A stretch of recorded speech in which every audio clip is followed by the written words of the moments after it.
Ranking the best and worst drivers of all time.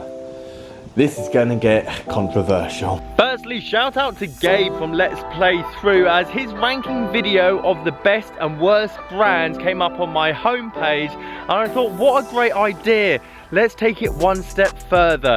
The best and worst drivers of all time. And let's be honest, some of you are gonna highly agree or highly disagree with some of my suggestions. So as we go through this list, I'd love to hear your thoughts in the comments down below. Start at the top and the bottom of the pile. I've got 20 drivers. I tried to get all years, all eras. Obviously there's going to be different versions and you guys have tons of suggestions and grill me in some of my choices, but the best thing about this is that it is down to personal choice. Some people are going to love these drivers, some people are going to hate them, and there's going to be a lot of you going, Simon, this is my ultimate gamer, I can't miss a fairway with it. By all means, keep playing with it. Just because I said it's completely rubbish does not mean that it's rubbish for you. If you've been watching the channel for a while, you'll know exactly who's going into my legend category, and there's a few.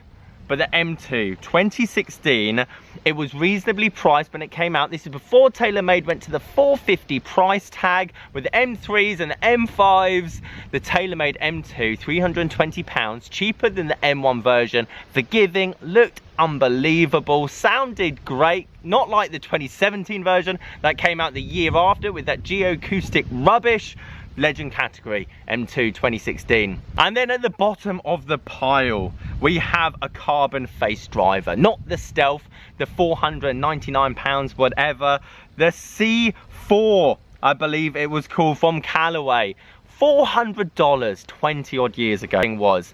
Carbon face, carbon crown, I can't say I hit it, but when I put into account the price that it came out, how aesthetically ugly this thing is in general, and the reviews that I've seen online, it has to go at bottom of the pile. With its carbon face, carbon crown, doesn't necessarily mean carbon is the way. Okay, let's get some down the middle. Good, poor, great. I have to go with the Cobra Speed LD. This is before Puma took over Cobra. And I'm going to go in the poor category. Why? Because I used it. And not only did I use this one, I also used the Monster XLS Cleveland. And these were exactly the same drivers. This is when drivers pierced your ears in terms of deafening sound. High spinning, high launching, did the job, hence why they're not going to go in the rubbish category. That being said, we have another legend status of a driver, and this might be controversial for some of you, but the legend status for me is a turning point in the golf community, and I have to say the F9 shockwaves through it. Great price when it came out compared to the 450, the £500 options of the Epic Flash and the M5, all the other competitors, and it had very good shots, very good reviews, and was available and good for a lot of you golfers out there. And it goes to show the turning point when Puma took over Cobra and we went F6, F7, F8 I would definitely put in the great category as well, but obviously I only have 20 drivers to choose from. But the F9 for me goes in the legendary status, and I still think we'll be talking about it in the next 10 years. And we keep flip-flopping through Cobra drivers, and I have to put the Rad Speed in the poor category. Why? Because it's a bit of nothingness, and I'm going to talk about a few other controversial drivers now that are a bit nothing. They didn't necessarily give us anything more than the predecessor, i.e. the Speed Zone, and the G410 for me, poor. The G400 Max, arguably the best driver I ever fitted for. The shaft options, the head options, I could get any golfer in that room hitting that thing at absolute mile, whether it's the LS version or it was the G400 Max, whatever it was. The G410 was rushed. We didn't need it. The G425 is great. Doesn't sound great, however. Therefore, I'd kind of put the G400 above that. But the G400 Max is a great driver. Not enough to get in the legendary category, but it was so much better than G410. The weights in the back just didn't provide anything, and for your die-hard Ping fans, they just need forgiveness, they just need launch, and they just need the ball up in the air. Again, going down the nothingness category, 915 driver. I'm going to put in the okay category. I wish I had an okay section here, but it was nothing. Titleist are very good at going through this spell of 6 years, invent something great, and then just kind of copy and paste. And we're kind of in that mode at the moment, I feel, with Titleist. Controversial, and I'd love to hear your thoughts. TS came out. Great addition compared to the 917.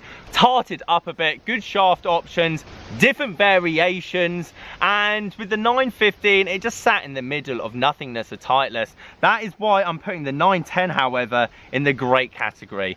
Good advancement from the 909, and if you could get one of these second hand, the 910, for like 40-50 pounds, it is a great value driver. Looked great, clean, adjustable head, and for me, I don't think you'd really be able to separate the 909 and the 915, especially when it comes to stats. Before we go any further, I feel like I have to put Ben Ross on the map. It's not going to go anywhere at the top or anywhere at the bottom, but it needs some love. Great value drivers, whether it's the Delta or the older versions, the newer versions. You can pick up the brand new Delta X that came out this year, 12 degree. You're a beginner golfer for like 70-80 pounds, and I talk about it a lot because that value for money that is giving those beginners. It's not going to light up the world. It's a great sounding product, it looks great, and the price is definitely the selling point. Let's get some rubbish drivers out of the way. Square drivers, what were we even thinking at this time? And they were expensive, seriously expensive. And I imagine it's because all these drivers needed different molds, different teams, inventions, you name it. $400 for FT Callaway. Like, what were we even doing? They sounded horrendous, the aesthetics were awful, and to be honest, they just didn't perform great either. That being said, Nike didn't come out with all awful drivers. The Nike Vapor Pro Fly, I'm going to put in the good category. Not great. There were better options there, and for the money there were better options as well, but it's different. Look at that list. Apart from the square ones at the bottom, it's all black, it's all dull, it's all the same shape, it's all the same sounding. And let's be honest, in 2022, pretty much every driver does exactly the same thing, whether you want to hear that or not. Nike series got to a point where they were actually catching up with the rest of them, and if you wanted something unique, a bit out there, a bit colourful, as well as getting the same performance, it's just a great unique option. We haven't mentioned Mizuno much yet, and there's two drivers in 2 year period that I think are good and poor. Poor, the GT 180. Didn't perform great for any amateur golfer. Very low spinning, and it was trying to catch up with the great Big Bertha Epic in terms of distance, and the price tag was just too high. Don't get me wrong, Mizuno irons, phenomenal. Market leader, I would say, in most categories when it comes to irons. Drivers, they need a bit of help, and that's why I was impressed with the Cobra, because the Cobra side had a great price structure. The GT 180 was too expensive, electric blue, which doesn't suit the market. However, the ST 190, I'm going to put in the good category.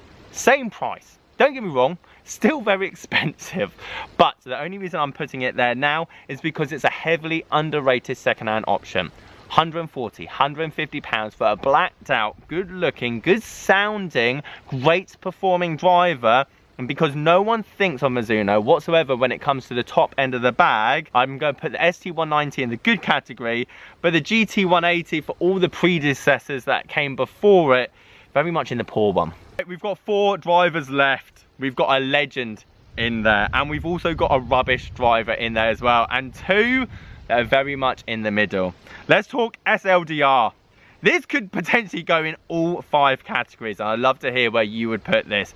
A lot of you love the driver. A lot of you, every time I mention the Sldr, go, Simon, I still love it, still in the bag, and it was great, I would say. It was a game changer, just like the great Big Bertha Epic was as well. This is when we started getting launch monitors in pro shops. This is when they became a bit more affordable. This is when people could really have a decent fitting, and all of a sudden people realize that if you launch the ball high and you spin it low, that thing is going to go a long way. pros that I played with gained 30 yards, and these are people that know a lot about their ball, and amateurs were hitting it a long way as well. I'm not going to put it in the legendary category because it was super unforgiving. That being said, I feel like it has to go in the great category, as if you mention Sldr to anyone that's been playing this game for 15 years, they'll know exactly which driver you're talking about. Wilson Cortex I thought was a nice, interesting one, because this is a very unusual driver. It won the driver versus driver competition. The one Rick was on the panel for, and it was very expensive, $550 I believe when it came out. And it didn't perform, which is interesting because it was the first of its kind. Televised, had marketing, had hype. People wanted to touch it, review it, and you can get this for £100, £120 second hand now, which I'd love to get for the channel, but I'm gonna have to put it in the poor category. I'm not gonna put it in the rubbish, and to be honest, it probably performs good as well if I was to test it, but no one's tested it, no one's tried it, even with all the marketing and hype behind it, which goes to show, as much as we like to think that drivers are all hype, sometimes they have to perform in people's hands to actually get off the ground.